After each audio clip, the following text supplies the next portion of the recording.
In Chapter 4, we introduced the basic supply and demand model, and we discussed individual parts of the model, how market supply and market demand curves are derived, and we looked at the properties of an equilibrium in a free market with this supply and demand model.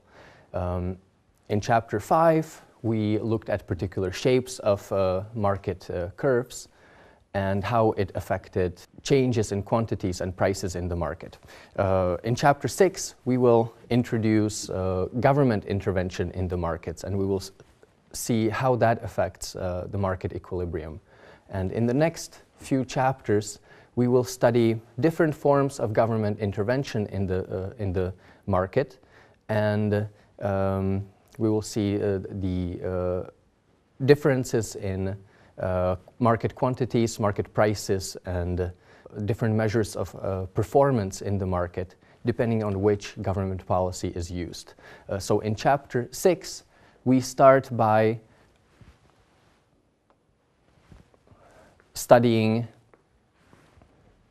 command and control policies by the government, when the government controls the level of prices or quantities in the market. In general, we can distinguish two kinds of government interventions. The command and control policies, where the government sets very rigid levels on equilibrium prices or quantities that will be achieved in the market, and market-based policies, where the government introduces a particular regulatory instrument and lets the market adjust to that instrument. So we will say that there's a difference between the cases when the government chooses particular equilibrium prices or equilibrium quantities, and the case when the market itself adjusts and selects the appropriate equilibrium bundle itself. We will study price controls in Chapter 6, and we will look at quantity controls a little bit in Chapter 10 when we discuss environmental externalities. A little side note on quantity controls is that they will achieve the same results in the market as price controls. Effectively, it is intuitive that when the government chooses what price will be set in the market, it also implicitly chooses the quantity that will result. And so the government could set market quantity, and implicitly market price would be determined. So let's look at the effects of price controls. In this chapter, we are not considering the reasons for regulation. So we're assuming that there is some reason why the government feels it needs to regulate the market, but we're not discussing whether it is for some efficiency reasons, such as there is a market failure that needs to be controlled, or whether the government controls the market because of equity or welfare reasons, such as the government feels that producers get too much benefit in the market and consumers too little, and that's why the government intervenes. We are just assuming that the government has some reason to regulate the market, and either the government wants to set a maximum price that can be charged in the market or a minimum price. So let's start by looking at price ceilings. Price ceilings are the maximum price level that can be charged in the market, and we would say that price ceiling is binding if it is set below the equilibrium level of price that would be achieved in the free market. An example of a price ceiling is, for example, rent controls established in many cities around the world. The government regulates the rents that landlords can charge on apartments, perhaps because it feels that landlords abuse renters and And to redistribute welfare in this market, the government decides to impose a limit on prices. We can see that if a binding price ceiling is imposed, prices cannot rise all the way to the equilibrium level. Prices will continue rising until the level of the ceiling, and they will stop at that level. And at this price level, there is a shortage of the commodity, such as shortage of apartments, because at this price level, more apartments are demanded than are being supplied. So we will say that when there is a binding price ceiling in place, there is a shortage. Examples of shortages are a famous example of gasoline and oil shortage in the 1970s, when the government imposed a price ceiling, and as a result, long lines of drivers lined up in front of gasoline stations, unable to buy gas at the regulated prices. Another example is the blood market and market in body organs, where many governments around the world implicitly set a price of 0. Governments prohibit suppliers from charging any price for blood and body organs. And as a result, there are too few providers of these commodities, and there is excess demand. So shortage of a commodity results in non-price rationing. There are long lines in front of stores. There might be discrimination by providers. Providers might set up a lottery, choosing which of the consumers will get to buy the product. Black markets can be organized, or consumers might choose to bribe producers to sell them the commodity at the regulated price. And you should think that black markets and bribery are instruments through which markets try to cheat the regulation, so that in the black markets, prices would be set at the equilibrium level. The level of the bribe would be the difference between the regulated price and the equilibrium price in the market. And through these instruments, market would effectively achieve the price at the equilibrium level. Another example is another effect could be quality deterioration. One example of price ceilings from the rental market is in the New York City. The government regulates prices of unfurnished apartments at a certain level and price of furnished apartments at a higher level.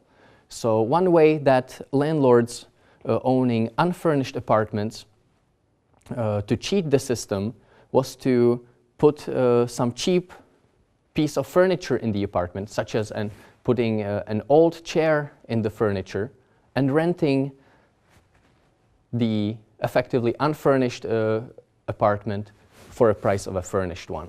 So we could see providers lowering the quality of the product so that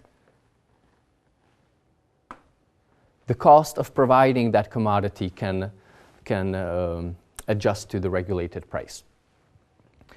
And we should think that depending on the exact slopes of market supply and market demand curves, the problem in the market could have different size.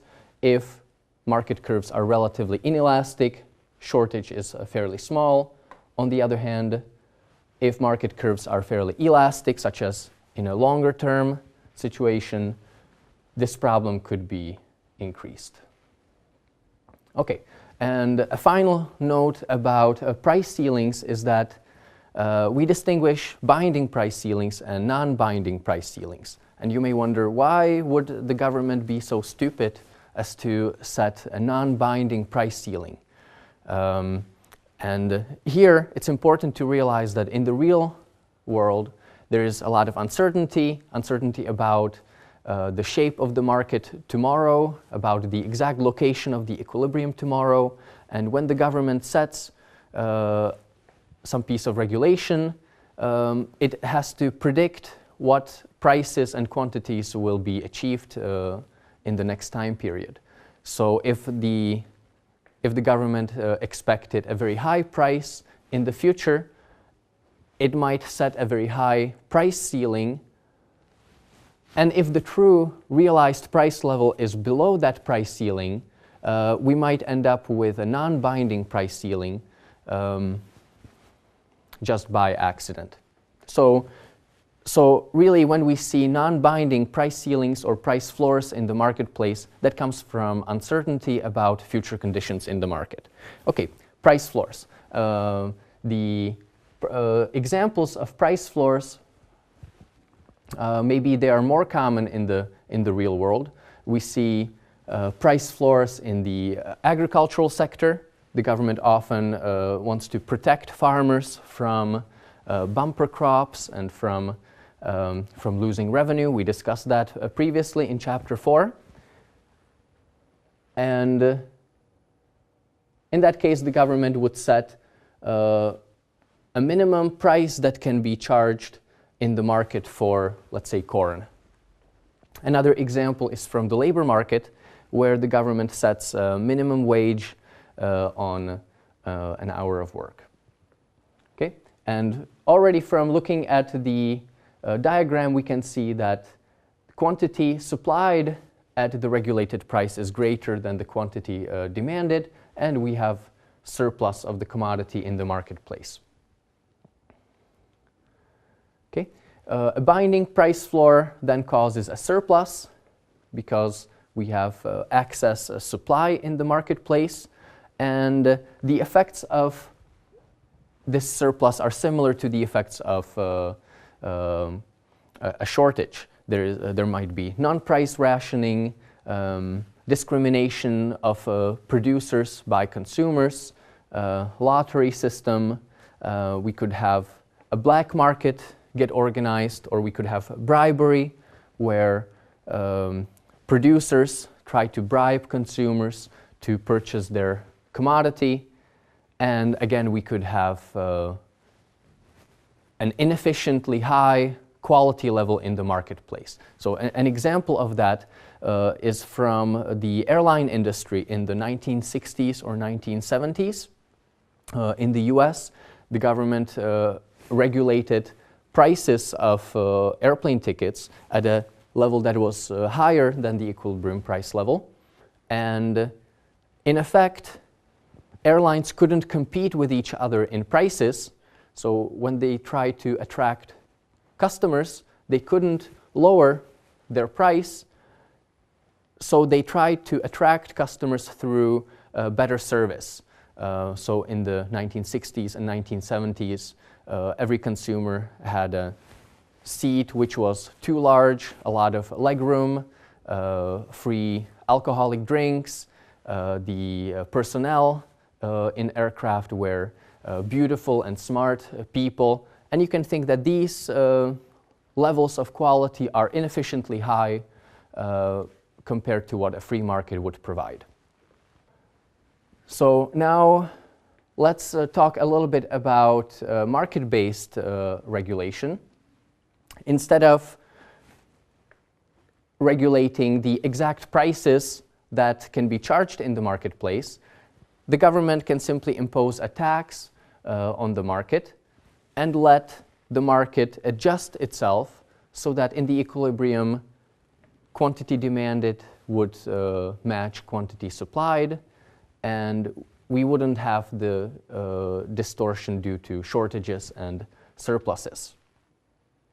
The one basic idea in this discussion will be that regardless whether a tax or subsidy is imposed on buyers or sellers, both sides of the market will share the burden from that regulation. So we've seen the effects of taxes before in Chapter 4. We said that if a tax is imposed on consumers adjust their willingness to pay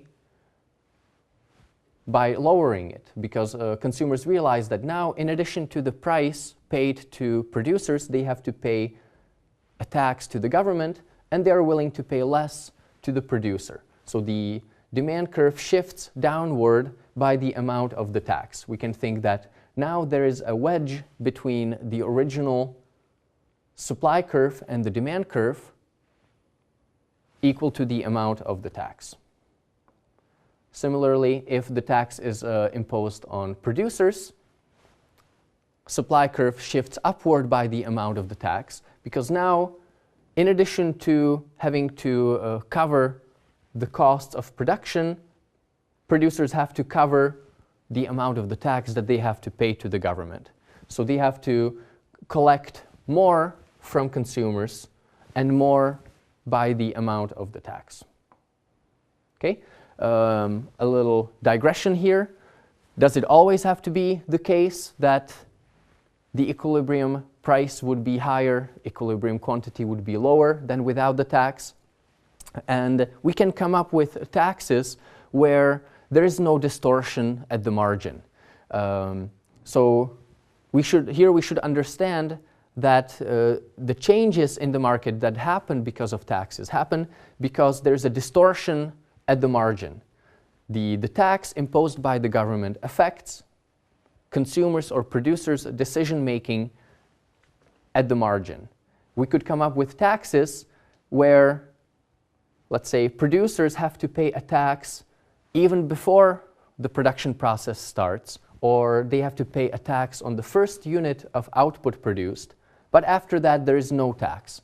So in this example, suppose that producers have to pay a tax of this amount on the first unit of output produced, but on all of the following units they don't have to pay any tax.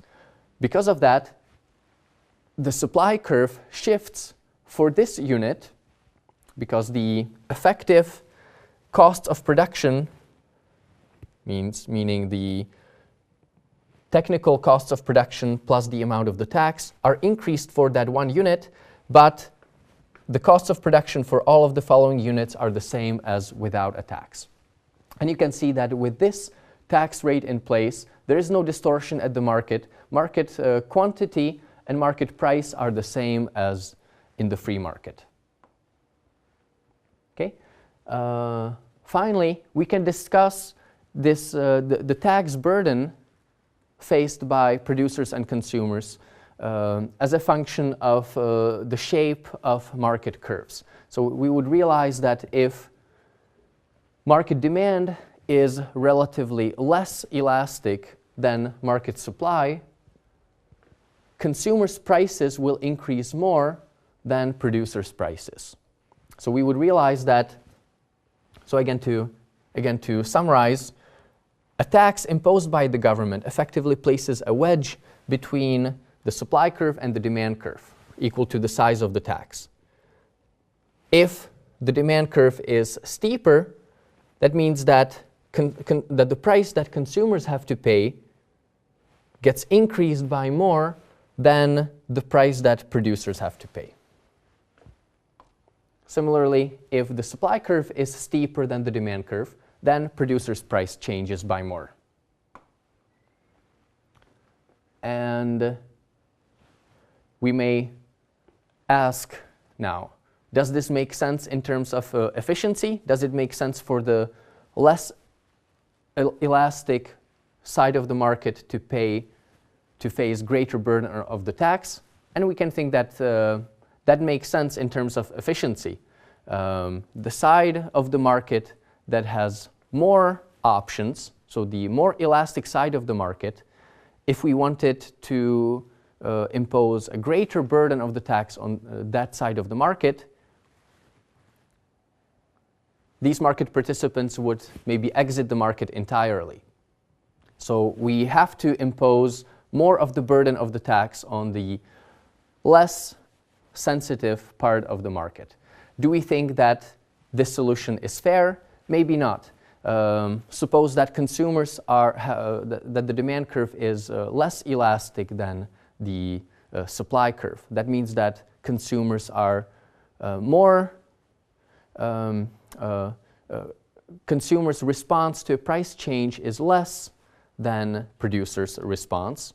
We may think that consumers are vulnerable. They cannot substitute away from consuming the commodity. They are stuck with paying higher prices, and they have to buy a similar amount of the quantity. So we may sympathize with consumers in that case, and so we may think that, normatively, this kind of mechanism is unfair to market participants.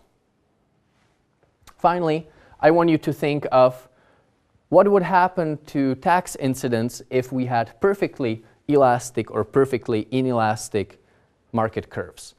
In that case, we would find that only one side of the market pays the entire burden of the tax. And regardless whether the tax is imposed on buyers or sellers, we would get the same solution.